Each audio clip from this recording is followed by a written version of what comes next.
Visões do Purgatório. Exame rigoroso com o qual o diabo acusa as almas após a morte. Não é fácil descrever o rigoroso exame que o diabo faz de nossas obras e a severidade com que nos acusa no tribunal de Deus, esforçando-se para lançar as almas no inferno ou pelo menos no purgatório.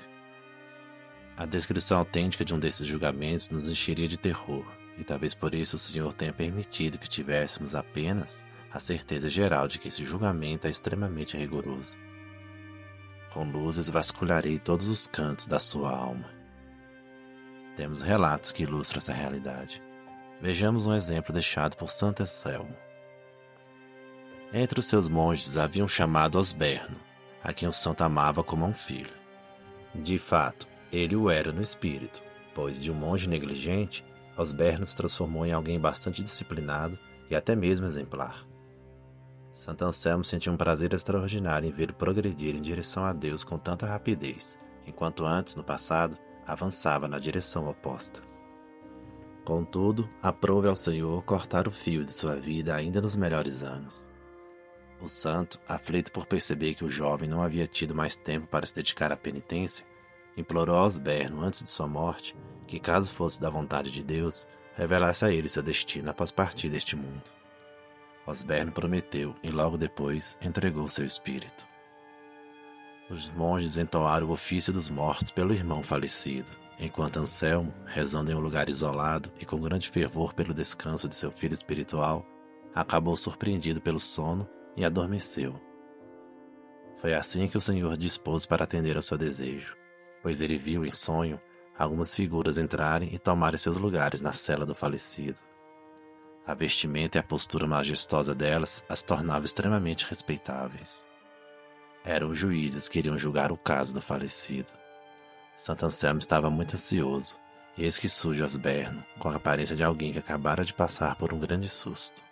— O que temes, meu filho? Perguntou-lhe Santo Anselmo. — Como você está? — A antiga serpente, respondeu ele, levantou-se contra mim 3 vezes, mas o guardião das almas do Senhor me livrou em todas elas, fazendo com que o demônio caísse e fosse ferido. O santo então acordou, e a visão terminou. O que o falecido quis dizer foi interpretado pelo próprio Santo Anselmo da seguinte maneira: o demônio se levantou 3 vezes contra Osberno porque, dividindo sua vida em 3 períodos, acusou-o dos pecados cometidos em cada um deles. O primeiro período abrangia o tempo desde o batismo, ou desde quando adquiriu o uso da razão até o momento de sua entrada no mosteiro. O segundo começou a partir de sua profissão religiosa, e o terceiro, desde esse ponto até a sua morte. Em cada uma dessas ocasiões, Osberno foi defendido e o demônio derrotado pelo anjo do Senhor, que subjugou Satanás e seus companheiros, feras horríveis que não almejam nada além da ruína eterna do homem. Na primeira, a fé e a oblação que Osberno fez de si mesmo ao ingressar na vida religiosa foram suas armas. Na segunda, sua nova consagração a Deus por meio dos votos monásticos. E na terceira, a penitência e os sacramentos que recebeu antes de morrer. Assim, quando o demônio encontrou todas as suas armadilhas desarmadas, foi derrotado, sofrendo prejuízos, vergonha e um tormento ainda maior. Embora o santo tenha ficado tranquilo quanto ao destino final do falecido, o amor que tinha por ele como filho espiritual o impelia a fazer mais. Não satisfeito em ter celebrado o descanso do monge durante um ano inteiro sem interrupção, Santo Anselmo assegurou que, além dos sufrágios prescritos pela regra do mosteiro, o santo sacrifício da missa fosse oferecido pela alma de Osberno em outras ocasiões também, conseguindo assim que ele recebesse a ajuda necessária para seu alívio e imediata libertação do purgatório. Além disso, os vivos, encorajados por seu exemplo, ficaram ainda mais convencidos de que, para ser rapidamente ajudado no purgatório, é essencial que, enquanto estiverem vivos, não sejam mornos na fé e não faltem com auxílio àqueles que já sofrem com essa purificação. Segunda história. Quem não ama, permanece na morte. Na biografia de São Malaquias, escrita por São Bernardo, ao mesmo tempo que ele exalta a admirável piedade de São Malaquias para com os mortos, censura a insensibilidade de uma de suas irmãs em relação a eles. Quando o santo bispo ainda era diácono, não apenas rezava com grande caridade pelos defuntos, mas também comparecia aos funerais, acompanhava os enterros e até os enterrava com suas próprias mãos, principalmente quando fossem pobres.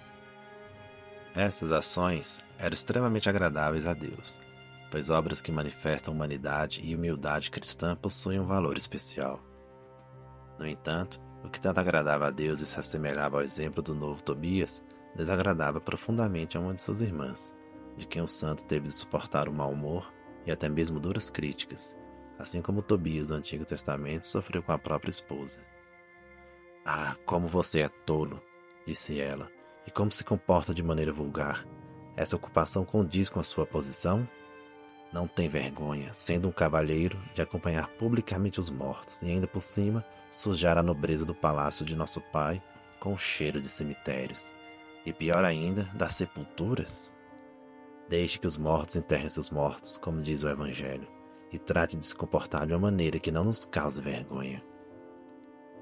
"Vejo que você ainda se considera elegante", respondeu o santo, "e até demonstra certa familiaridade com a Sagrada Escritura. Ah, se você compreendesse tão bem o seu espírito, minha irmã não diria tais coisas." Com isso, São Malaquias procurou mostrar à irmã o erro em que ela vivia. Contudo, vendo que não conseguia convencê-la e para não causar desentendimentos que perturbassem a paz familiar, decidiu afastar-se, preservando assim a harmonia no lar e garantindo que poderia continuar, sem interferências, a praticar suas obras de caridade.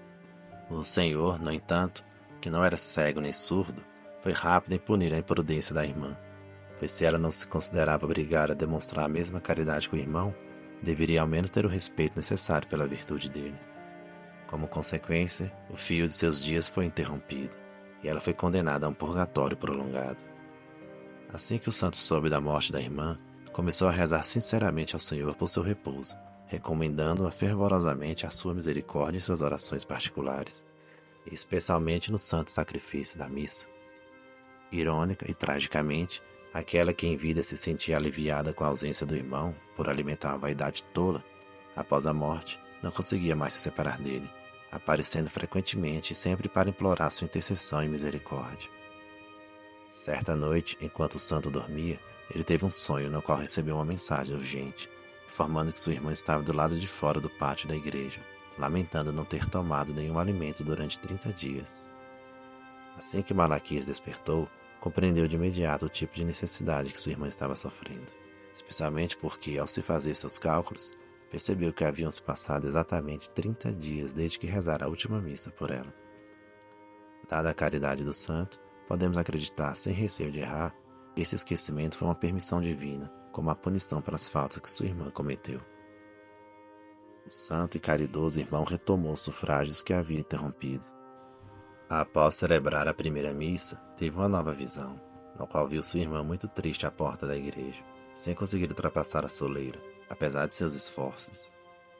Ele continuou a oferecer o mesmo sufrágio, e por pouco tempo depois, a viu dentro da igreja, ainda triste, mas esforçando-se, embora sem sucesso, para aproximar-se do altar.